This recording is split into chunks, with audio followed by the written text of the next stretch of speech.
돈에 대하여 이번에는 돈 이야기를 하려 한다. 외국으로 여행을 가든 가서 눌러 살든 돈 문제는 간과할 수 없다. 옛사람들의 격언에 돈을 경멸하는 자 돈에 배신당한다는 말이 있다는데 정말 오롯이 말씀이다. 유익하고 즐거웠던 체험이 돈 때문에 돌연 불쾌한 추억으로 바뀌는 일도 있으니 주의가 필요하다. 쇼핑을 하다가 보물을 하나 건졌다거나 반대로 손해를 봤다거나 그런 문제를 말하는 것이 아니다. 이 자리에서 내가 말하고 싶은 돈이란 인간 사회에서 없어서는 안 될 사회 기반인 인프라 같은 것이다.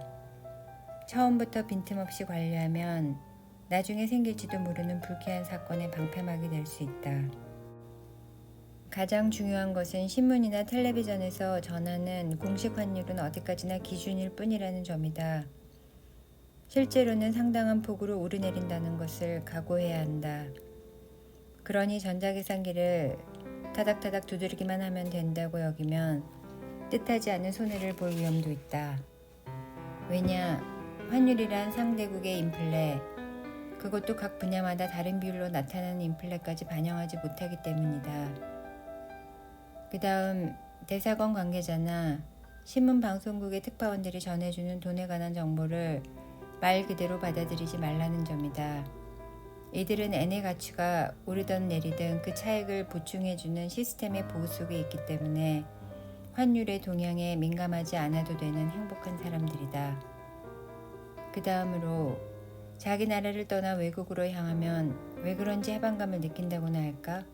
마음이 느슨해지는데 그런 류의 정신상태도 계산에 넣어야 한다는 점이다.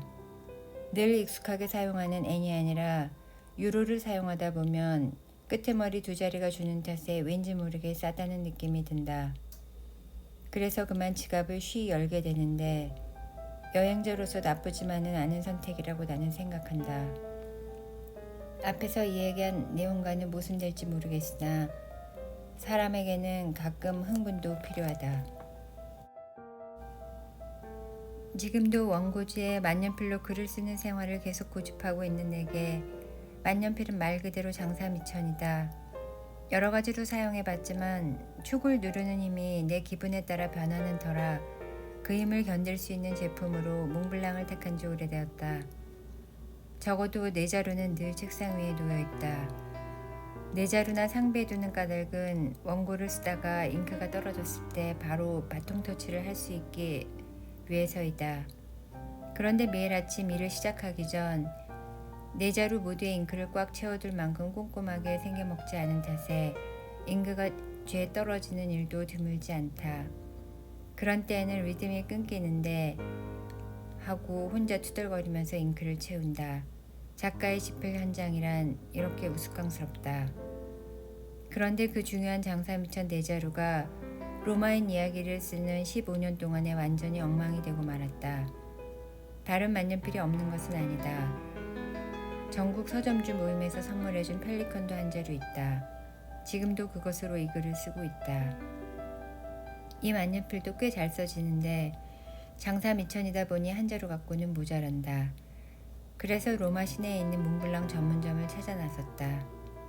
일본 잡지에서 본 가격이 한 자루에 57,750엔이었으니까 로마에서 사려면 360유로 정도 하겠다고 생각하면서. 그런데 점원은 450유로라고 한다. 90유로면 14,000엔이나 차이가 나는 셈이다.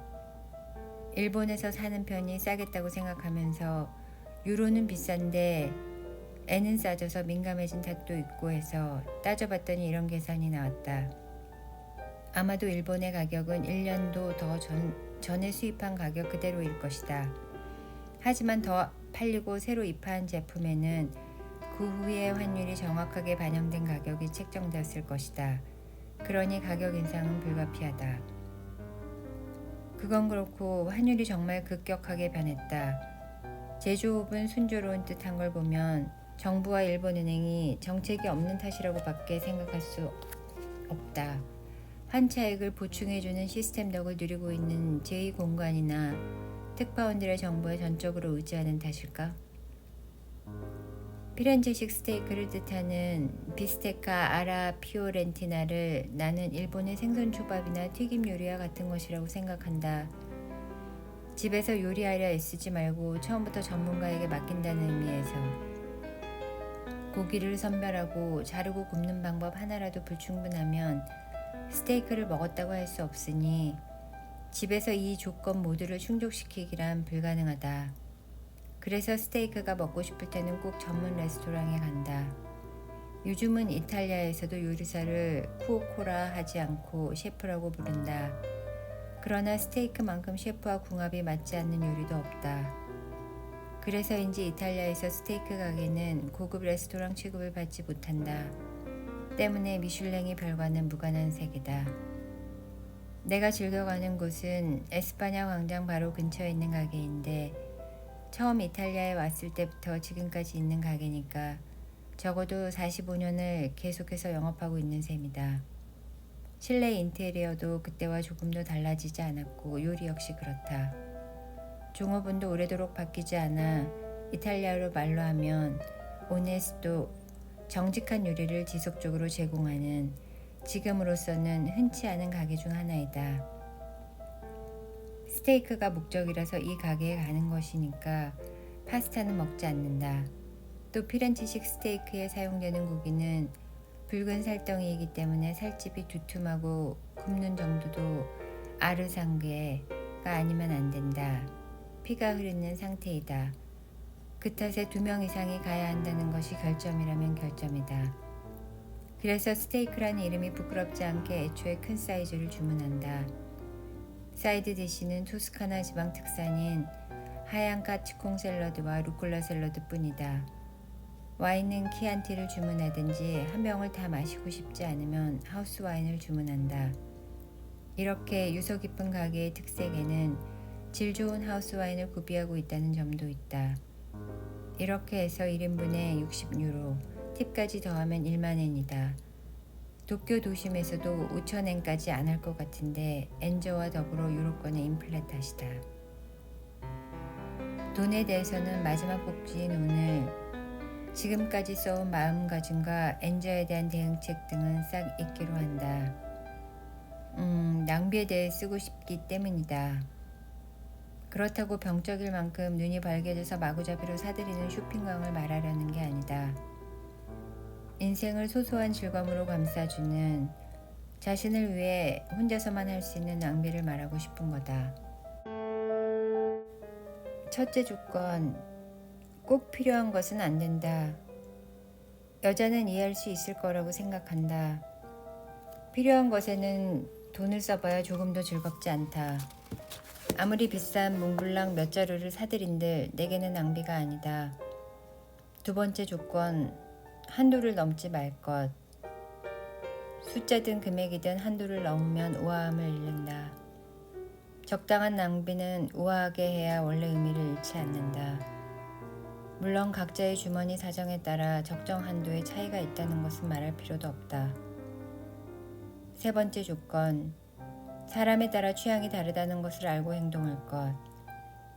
달리 말해서 아무리 친한 사람이라도 그 사람의 의견은 참고하는 선에서 그치는 것이 좋다. 괜히 남의 의견으로 정했다가 나중에 후회할 테니까. 쇼핑은 특히 낭비를 할 경우에는 혼자 가서 혼자 골라야 한다. 제 손으로 고르고 자기 지갑에서 돈을 꺼내 산 물건을 받아들고 집에 돌아가는 일련의 행동만으로도 사람은 때로 정말 행복해진다. 그리고 마지막 조건인데 이렇게 사들였으니 그냥 처박아 두기는 아깝다. 낭비에서 오는 즐거움의 마지막은 보고 즐기는 데 있으니까. 나는 적어도 일주일은 보면서 즐긴다. 외출할 것도 아니면서 지녀보고 보석이라면 끼고 걸고 두르고 즐긴다. 이 정도만 해도 본전은 뽑지 않았을까 싶어 쓰는 숨을 지을 정도이다. 인생에는 어느 정도의 낭비가 필요하다. 헛된 일을 해보지 않으면 유익한 일도 할 수 없어진다.